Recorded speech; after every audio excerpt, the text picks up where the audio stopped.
Welcome back, friends and family of the internet. Welcome back to Starkey Farmstead. So, folks, most of you know that I live in St. Helena Parish, which is located in South Louisiana, 20 miles from where a terrible explosion happened yesterday, which would have been Friday, August 21st, 2025, in Roseland, which is technically the next parish over, Tangipahoa, how the locals call it, Tangi. I want to do a little bit of reporting on this because I'm hearing the concerns of neighbors, friends, family, and community members. What are the long term effects of what has happened in our community? We know that the EPA taking air samples, we know that they're taking water samples, but people who have stock ponds with fish or watering holes for their cattle, their sheep, their goats, their horses, they're very concerned. The rivers are running black. So, what is all this? What is the long term effect going to look like? Let's get into it. So, for the ones of you that have never seen me before, let me introduce myself. My name is Samantha. I have a 2-acre farmstead located in Southeast Louisiana, close to where this explosion happened. I recently published a book, Growing Under a Poisoned Sky, and I dedicated an entire chapter to something called PFAS.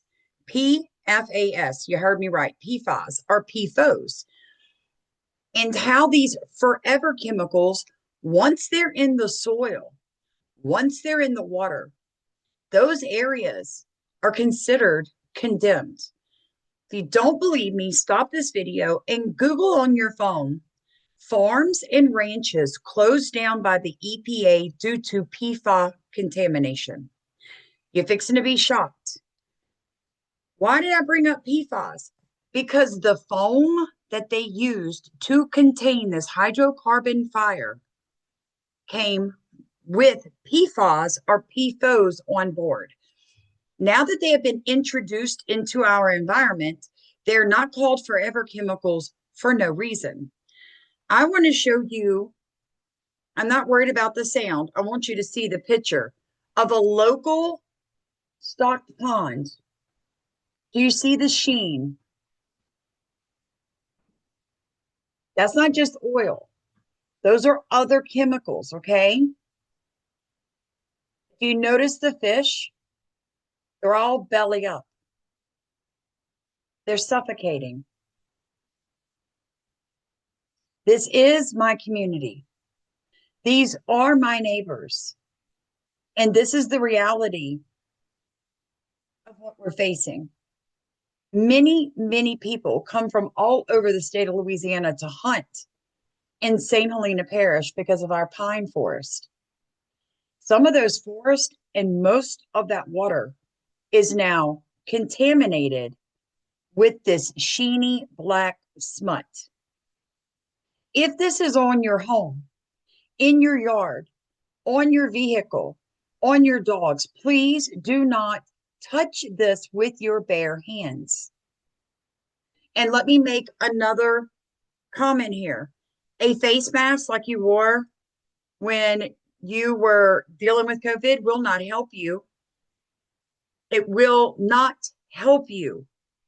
It will not stop the chemical. This is also his pond. He's obviously very concerned because if it will kill fish, it will kill cattle. Now, this is Big Fish Kill at Friedley Farms. So let me explain to you how this works. Once the EPA becomes involved and they realize that there's PFAS in a pond or on agricultural land, they can condemn it. They can even tell the farmer that you can no longer sell your milk, sell your meat, or sell your vegetables. For all the people in agriculture in this small community, that agriculture is one of the things we do with our land. Friends and family, we have a fight on our hands. A lot of people have inherited generational land that you have stewarded and cared for generations. And now You don't know what's going to happen because there's a oily, black, sooty sheen on the water in your ponds, on the creek that runs through your property, on your hay fields. Yeah. Think it's time, friends and family, that we really get into this. By the way, my name is Samantha. I know I told you guys that you can purchase our book, Growing Under a Poison Sky, on Kindle, on Amazon. You can order it off of Walmart, have it delivered to your front door. I highly suggest that you go ahead and get that ordered. There's an entire section on remediation of your soil that you can do yourself, that you can afford to do. It'll even tell you what plants to put in certain places to remove heavy metals and PFAS, because they're going to tell you can't remove them. It does take years. It can be done. So let's watch a real quick video that the local Channel 2 WBRZ did earlier. Let's hear what she's got to say. Meantime, local, state, and federal crews are monitoring the air quality around.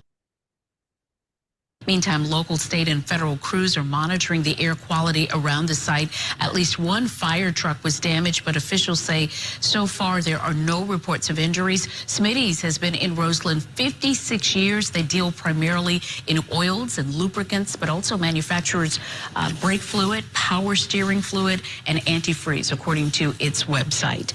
Tonight, an evacuation order remains in place for all residents within a mile of the plant, including most of the town of Amite, as well as the home of former Governor John Bel Edwards.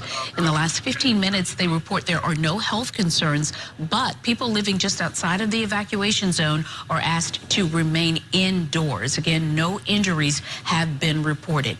New tonight, News 2's Haley Jefferson spoke with residents forced out of their homes. She has the latest from Amite. Many Roseland residents may be sleeping at the Amite Community Center tonight after an explosion at Smitty's oil supply left them displaced. It scared the hell out of me, excuse me for saying. Because if you seen it, you thought it was the end of the world. Black smoke continues to fill the air in Roseland. I was scared. I didn't know what was going to happen. Residents living within a 1 mile radius. And let me just stop it right here and say, what a shame that they put these ridiculous cloth and paper masks on people's faces. Folks, if you can get air through those masks, then you can draw in viruses as well as toxins through those masks. The only mask that works for this type of contamination are the ones that look like you got growths, where you've got a filter that when the air is sucked in, it filters it, and then it goes inside the mask for you to breathe. It is not only that, it is sealed around your face. Notice, again, this young girl's wearing a mask. It's not sealed. And look how that old lady had her mask on. Look at that. Below the nose. How is that helping? It's ridiculous that they get people to believe that masking up is going to protect you from this. Absolutely insane. I didn't know what was going to happen. Residents living within a 1 mile radius of the business are looking for a place to lay their heads. I was so nervous. I didn't know what to do, which way to go. Many are still recounting the moments they were told that the explosion had taken place. To experience police officers going from door to door, knocking, saying, you have to leave. Like right now, people walking out, leaving medications, clothes, personal items. The Amite Community Center opened its doors to evacuees shortly after the order was put in place. If I feel like sleeping in my truck, I'm going to sleep right in there because I got my blanket, my skillet, because I keep it in there because ain't no telling what's going to happen. While several residents have opted to leave town and go stay with family. I'm just going to do what they tell me to do and stay safe. Me and my wife, we just going to get on out of here like they told us to. Others are still trying to figure out what to do next. I know I'm hungry. I know it's cold inside. The community center is available for residents to sleep for the night. Evacuees were told blankets and cots were being brought to the center. No word yet on how long they will be displaced from their homes. I did hear that a lot of people were very concerned about their pets. See, a lot of people are at work when this explosion happened.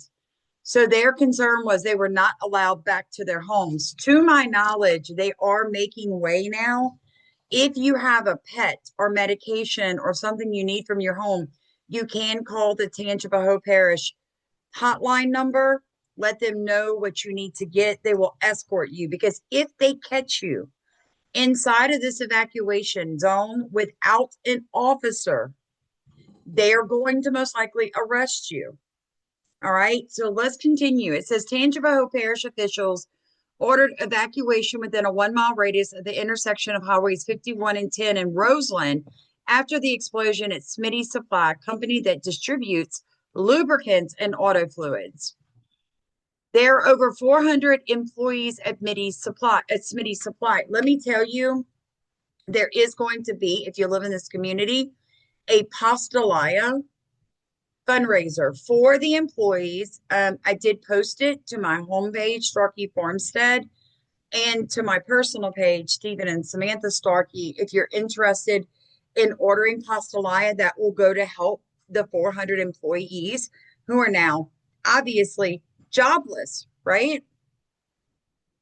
I think the biggest thing that I'm concerned about is the water. And the soil, right?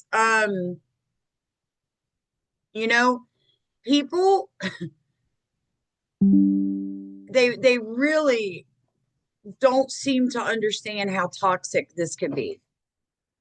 Let me get this out of here. Okay, so hydrocarbon poisoning. When I say hydrocarbon, that is what that is the lubricants and the oils that they refined and held there. Right?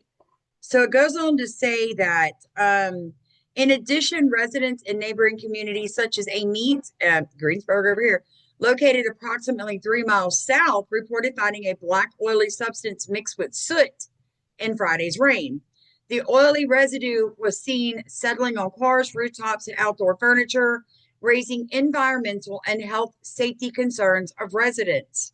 Tangipahoa Parish President Robbie Miller says that it is fortunate no injuries have occurred and reassure the public that efforts are underway to safeguard lives, structures, and local ecosystems. But they've not put up any oil catchment along the rivers and creeks. So I do want to point that out. I even saw people's livestock and their pets covered in this mess. Okay. So let's go over this real quick. Hydrocarbons or petroleum products such as gas, kerosene are also ingredients in many paint thinners, solvents, glues, and some cleaning products. They are dangerous when the fumes are breathed or the liquid gets into the lungs.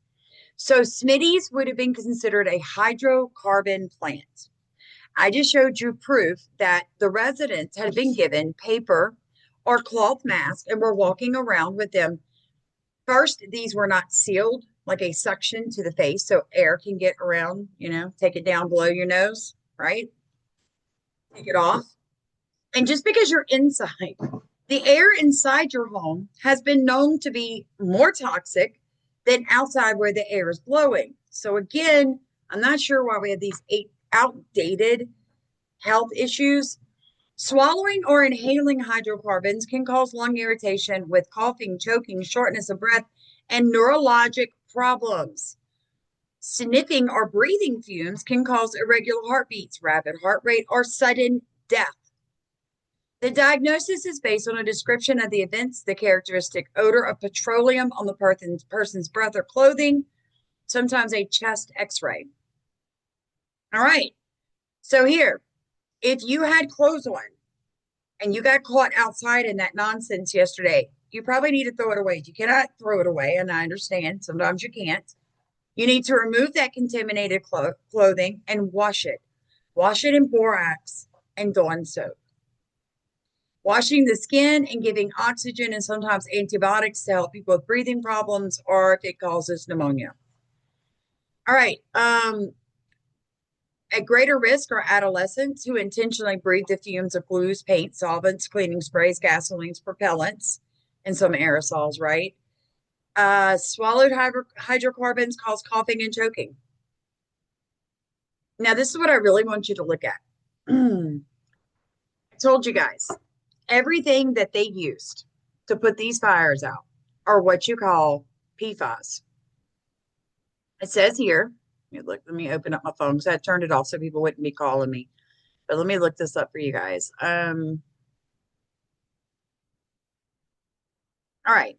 The foam used to extinguish hydrocarbon fires typically contains water, foam concentrate, and air.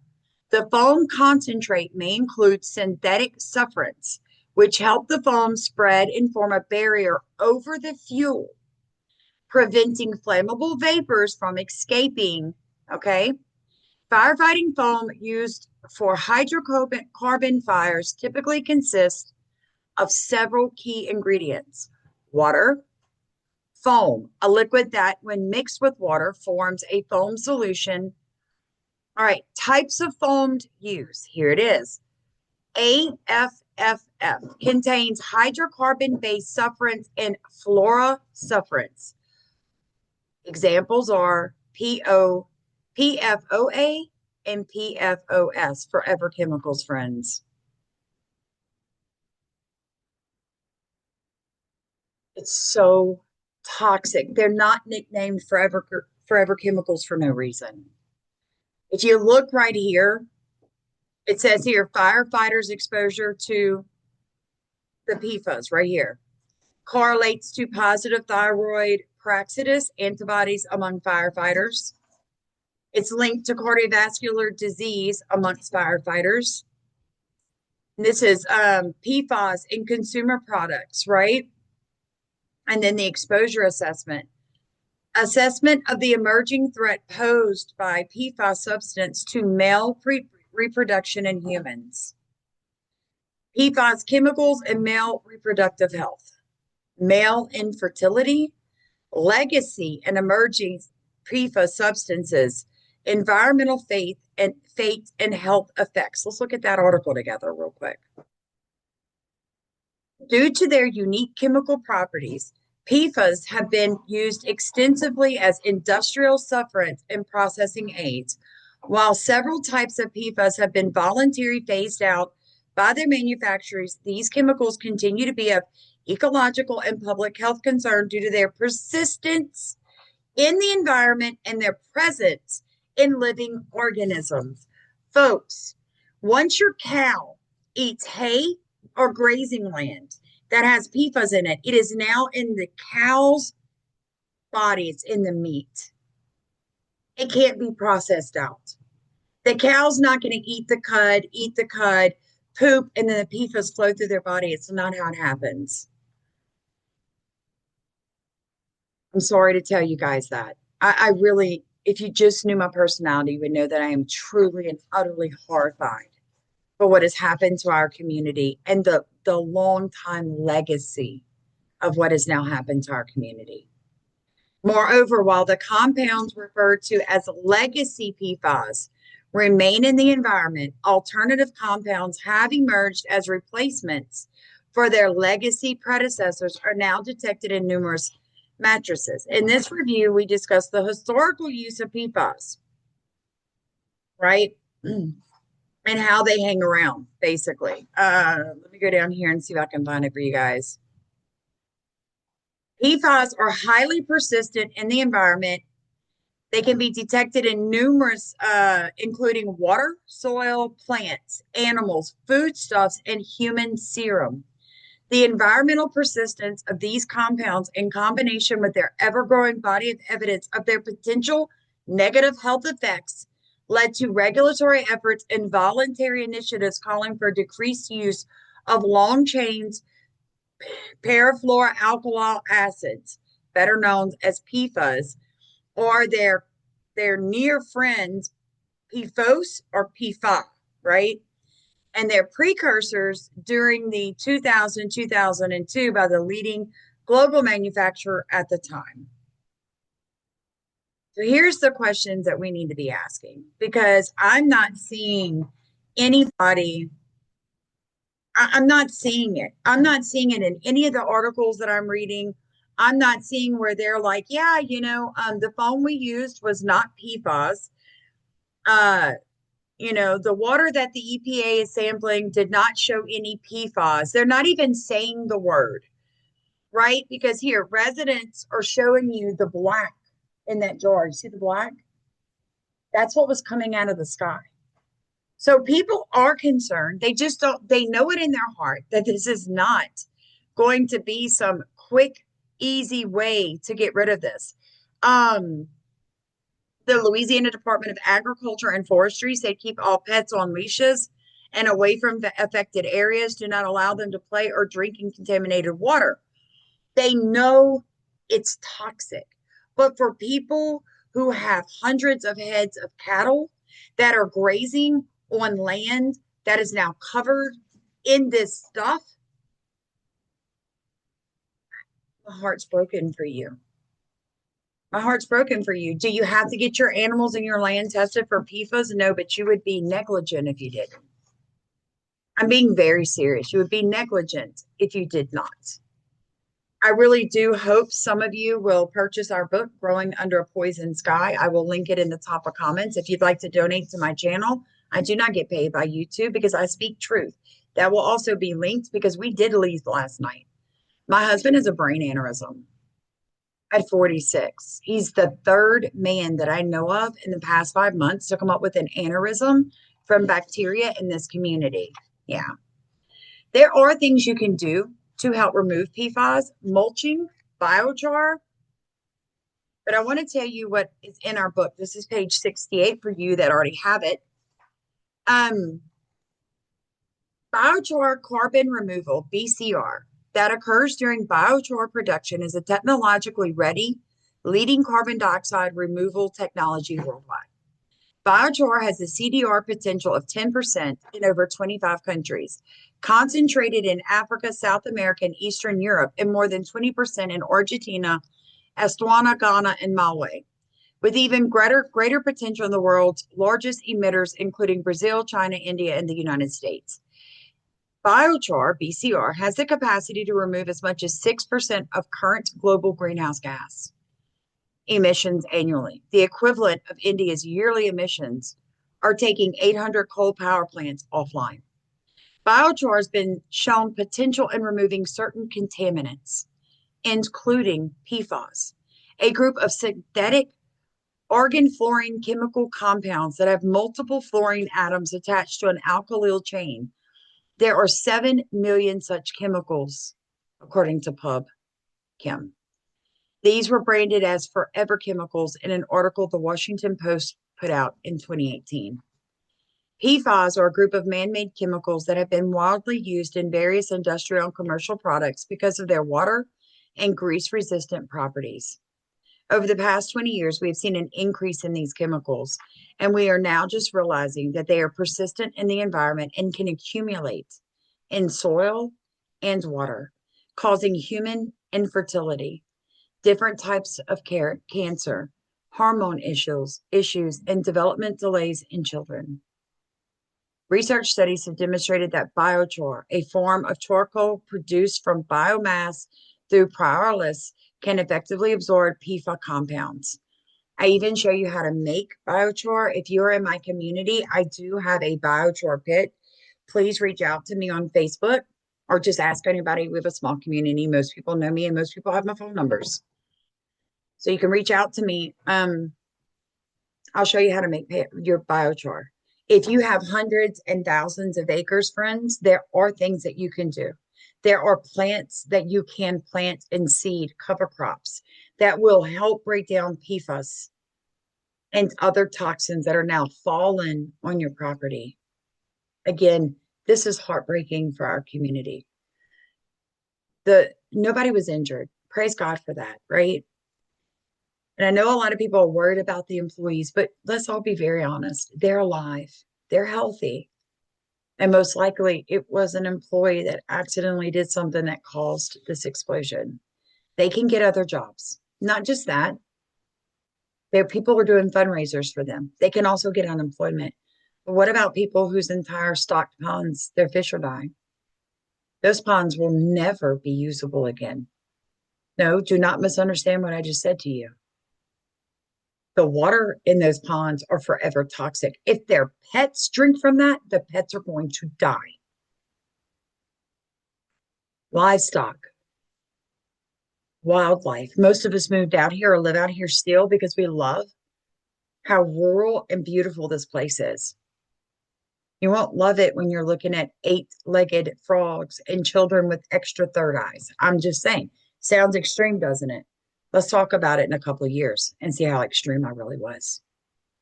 Thank you for being here for me. Please pray for our community. I'll keep you guys updated. To my knowledge, it looks like they have finally able to tamp down.